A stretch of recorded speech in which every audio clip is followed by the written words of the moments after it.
আসসালামু আলাইকুম, সবাইকে স্বাগত জানাচ্ছি বিডি ফিউজে। আপনাদের সঙ্গে আছি আমি ইশরফি দিবা। ভারতের হিন্দুত্ববাদী সংগঠন রাষ্ট্রীয় স্বয়ংসেবক সংঘ বা আরএসএস দীর্ঘদিন ধরেই দেশটির রাজনৈতিক ও সামাজিক বাস্তবতায় গভীর প্রভাব বিস্তার করে আসছে। স্বাধীনতার আগে প্রতিষ্ঠিত এই সংগঠনটি এখন শুধু একটি স্বেচ্ছাসেবী বা সাংস্কৃতিক সংগঠন নয়, বরং ভারতের ক্ষমতাসীন হিন্দু জাতীয়তাবাদী রাজনীতির আদর্শিক কেন্দ্র হিসেবে বিবেচিত হয়। সাম্প্রতিক বছরগুলোতে ভারতে ধর্মীয় সংখ্যালঘুদের বিরুদ্ধে সহিংসতা, ঘৃণাত্মক বক্তব্য, গির্জা ও মসজিদে হামলা, মুসলিমদের বিরুদ্ধে জনতার আক্রমণ এবং বৈষম্যমূলক আইন নিয়ে আন্তর্জাতিক মহলে উদ্বেগ বাড়ছে। এই প্রেক্ষাপটে আরএসএস পশ্চিমা বিশ্বে নিজেদের ভাবমূর্তি পুনর্গঠনের জন্য সক্রিয় লবিং শুরু করেছে বলে বিশ্লেষকরা মনে করছেন। যুক্তরাষ্ট্র, যুক্তরাজ্য ও জার্মানি সহ বিভিন্ন পশ্চিমা দেশে আরএসএস নেতাদের সফর এবং নীতি নির্ধারক, থিঙ্ক ট্যাঙ্ক ও প্রবাসী ভারতীয়দের সঙ্গে বৈঠক সেই বৃহত্তর কৌশলের অংশ বলেই দেখা হচ্ছে। আরও বিস্তারিত থাকছে ওয়াহিদ ফারুকীর প্রতিবেদনে।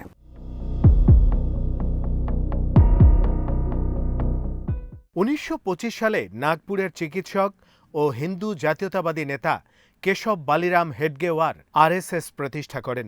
সংগঠনটির মূল আদর্শ হিন্দুত্ব, যার লক্ষ্য ভারতকে সাংবিধানিকভাবে ধর্মনিরপেক্ষ রাষ্ট্র থেকে একটি হিন্দু রাষ্ট্রে রূপান্তর করা। আরএসএস নিজেদেরকে একটি সাংস্কৃতিক ও সভ্যতা ভিত্তিক সংগঠন হিসেবে বর্ণনা করলেও সমালোচকরা এটিকে হিন্দু আধিপত্যবাদী এবং ফ্যাসিবাদ প্রভাবিত সংগঠন বলে মনে করেন।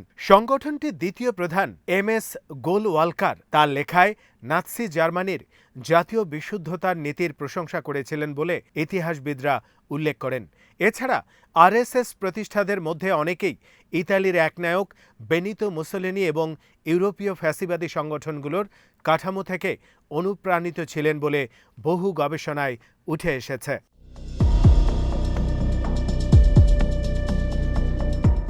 ভারতের স্বাধীনতার পর ১৯৪৮ সালে মোহনদাস করমচাঁদ গান্ধী হত্যাকাণ্ডের পর আরএসএস প্রথমবার নিষিদ্ধ হয়, কারণ হত্যাকারী নাথুরাম গডসে একসময় সংগঠনটির সঙ্গে যুক্ত ছিলেন। যদিও পরে নিষেধাজ্ঞা তুলে নেওয়া হয়, তারপরও আরএসএসকে ঘিরে বিতর্ক কখনোই থামেনি।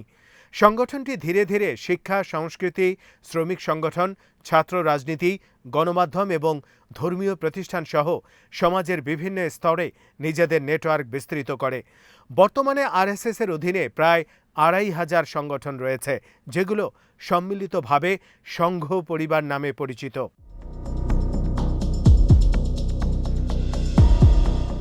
ভারতের ক্ষমতাসীন ভারতীয় জনতা পার্টি বা বিজেপির সঙ্গে আরএসএস এর সম্পর্ক অত্যন্ত ঘনিষ্ঠ। প্রধানমন্ত্রী নরেন্দ্র মোদী নিজেও কৈশোরে আরএসএস এ যোগ দেন এবং পরবর্তীতে সংগঠনের প্রচারক হিসেবে কাজ করেন। বিজেপির অধিকাংশ শীর্ষ নেতা আরএসএস এর আদর্শিক প্রশিক্ষণপ্রাপ্ত, ফলে আরএসএসকে অনেকেই ভারতের বর্তমান সরকারের আদর্শিক চালিকা শক্তি হিসেবে দেখেন। বিজেপির শাসনামলে হিন্দুত্ববাদী রাজনীতির উত্থানের সঙ্গে সঙ্গে মুসলিম ও খ্রিস্টান সংখ্যালঘুদের বিরুদ্ধে হামলার ঘটনাও বেড়েছে বলে বিভিন্ন মানবাধিকার সংগঠন দাবি করেছে।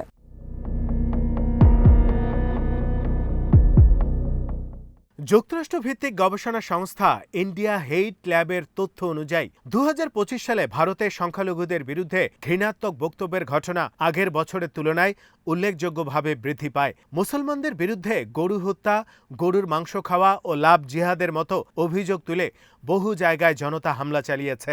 একই সঙ্গে খ্রিস্টানদের বিরুদ্ধে জোরপূর্বক ধর্মান্তরের অভিযোগ এনে গির্জা ও প্রার্থনা সভায় আক্রমণের ঘটনাও বেড়েছে। মানবাধিকার সংগঠনগুলোর অভিযোগ, এসব ঘটনা প্রায় স্থানীয় প্রশাসন নিরপেক্ষ ভূমিকা পালন করে না, বরং অনেক ক্ষেত্রে হামলাকারীরা রাজনৈতিক আশ্রয় পেয়ে যায়।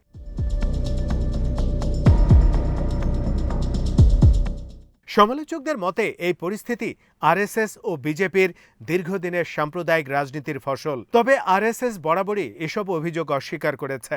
সংগঠনটির সাধারণ সম্পাদক দত্তাত্রেয় হোসাবালে সম্প্রতি বিদেশি সাংবাদিকদের সঙ্গে এক বৈঠকে দাবি করেন, আরএসএসকে হিন্দু উগ্রবাদী বা সংখ্যালঘু বিরোধী হিসেবে উপস্থাপন করা হচ্ছে ভুলভাবে।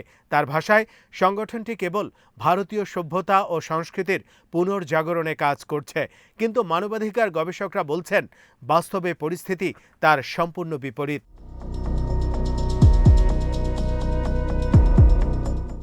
এই বিতর্কের মধ্যেই আরএসএস পশ্চিমা বিশ্বে সক্রিয় কূটনৈতিক ও বুদ্ধিবৃত্তিক প্রচারণা শুরু করেছে। হোসাবালে সম্প্রতি যুক্তরাজ্য, যুক্তরাষ্ট্র ও জার্মান সফর করেছেন। লন্ডনে তিনি Chatham house, royal institute of international affairs এবং বিভিন্ন নীতি নির্ধারণী প্রতিষ্ঠানের সঙ্গে বৈঠক করেন। সেখানে ব্রিটিশ সংসদের বিভিন্ন দলের সদস্যদের সঙ্গেও তার নৈশভোজ বৈঠক অনুষ্ঠিত হয়। এরপর যুক্তরাষ্ট্রে গিয়ে তিনি ভারতীয় বংশোদ্ভূত ব্যবসায়ী ও প্রবাসী সম্প্রদায়ের সঙ্গে আলোচনা করেন এবং হাডসন ইনস্টিটিউটের মতো রক্ষণশীল থিঙ্ক ট্যাঙ্কের প্রতিনিধিদের সঙ্গে সাক্ষাৎ করেন।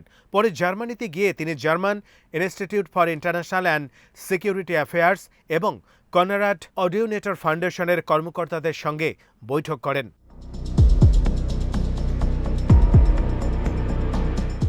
বিশ্লেষকদের মতে এই সফরগুলোর মূল উদ্দেশ্য আন্তর্জাতিক অঙ্গনে আরএসএস এর বিরুদ্ধে তৈরি হওয়া নেতিবাচক ধারণা মোকাবেলা করা।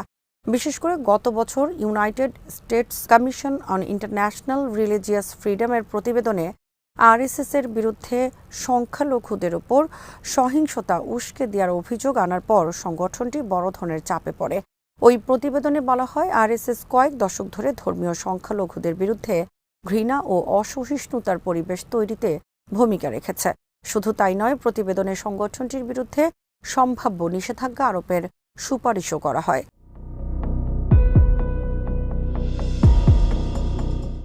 এই সুপারিশকে আরএসএসের জন্য বড় ধাক্কা হিসেবে দেখা হচ্ছে, কারণ পশ্চিমা বিশ্বে আরএসএসের বিস্তৃত প্রবাসী নেটওয়ার্ক রয়েছে, যা সংগঠনটির জন্য অর্থ সংগ্রহ এবং আন্তর্জাতিক প্রভাব বিস্তারে গুরুত্বপূর্ণ ভূমিকা পালন করে।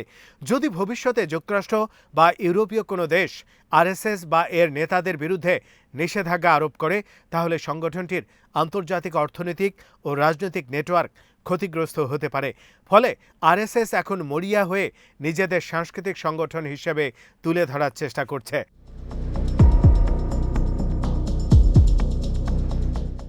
আরেকটি গুরুত্বপূর্ণ বিষয় হল পশ্চিমা বিশ্বে ভারতীয় বংশোদ্ভূত ধনী ও প্রভাবশালী সম্প্রদায়ের উত্থান।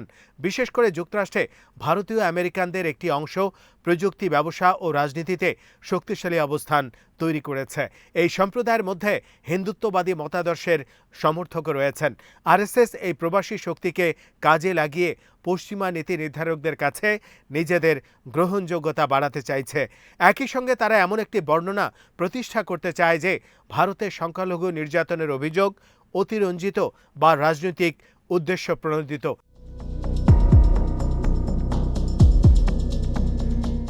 তবে সমালোচকরা বলছেন, পশ্চিমা বিশ্বে আরএসএসের এই প্রচারণা মূলত ড্যামেজ কন্ট্রোল, কারণ আন্তর্জাতিক মানবাধিকার সংস্থা, গবেষণা প্রতিষ্ঠান এবং সংবাদ মাধ্যমগুলো ক্রমাগত ভারতের সংখ্যালঘু পরিস্থিতি নিয়ে উদ্বেগ প্রকাশ করছে। মুসলিমদের বিরুদ্ধে নাগরিকত্ব আইন, কাশ্মীরের বিশেষ মর্যাদা বাতিল, মসজিদ নিয়ে বিরোধ, বুলডোজার রাজনীতি এবং গির্জায় হামলার মতো বিষয়গুলো আন্তর্জাতিক আলোচনায় উঠে এসেছে। এসব কারণে ভারতের গণতন্ত্র ও ধর্মনিরপেক্ষতার ভাবমূর্তি ক্ষতিগ্রস্ত হয়েছে।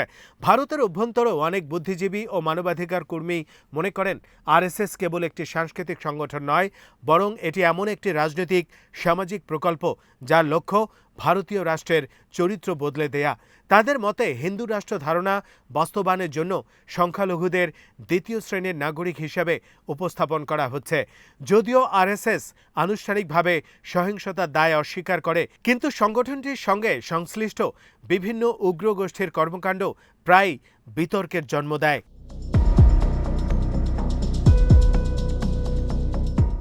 আন্তর্জাতিক পরিসরে আরএসএস এখন এমন এক সময় নিজেদের গ্রহণযোগ্যতা বাড়ানোর চেষ্টা করছে যখন বিশ্ব রাজনীতিতে ডানপন্থী জাতীয়তাবাদী শক্তিগুলোর উত্থান ঘটছে। ইউরোপ ও আমেরিকায় অভিবাসন বিরোধী ও পরিচয় ভিত্তিক রাজনীতি শক্তিশালী হয়েছে। বিশ্লেষকরা মনে করেন, আরএসএস এই বৈশ্বিক ডানপন্থী নেটওয়ার্কের অংশ হতে চায় এবং পশ্চিমা রক্ষণশীল গোষ্ঠীগুলোর সঙ্গে সম্পর্ক গভীর করার চেষ্টা করছে। কিন্তু প্রশ্ন হলো, কূটনৈতিক সফর ও জনসংযোগ প্রচারণা কি বাস্তব পরিস্থিতির পরিবর্তে বিকল্প বর্ণনা প্রতিষ্ঠা করতে পারবে? মানবাধিকার সংগঠনগুলোর মতে আন্তর্জাতিক উদ্বেগের মূল কারণ ভারতের মাটিতে ঘটে যাওয়া বাস্তব ঘটনাগুলো। যতদিন সংখ্যালঘুদের বিরুদ্ধে ঘৃণাত্মক বক্তব্য, সহিংসতা এবং বৈষম্যমূলক নীতির অভিযোগ থাকবে, ততদিন আরএসএস এর ভাবমূর্তি সংকট সহজে কাটবে না। বরং আন্তর্জাতিক মহলে ভারতের গণতন্ত্র, ধর্মনিরপেক্ষতা ও মানবাধিকার পরিস্থিতি নিয়ে বিতর্ক আরও তীব্র হতে পারে। আজ এখানেই শেষ করছি। সবাই ভালো থাকুন, সুস্থ থাকুন আর দেখতে থাকুন বিডি ভিউজ। চ্যানেলটি ভালো লাগলে সাবস্ক্রাইব করুন, সংযুক্ত থাকুন আমাদের ফেসবুক পেজে। আল্লাহ হাফেজ।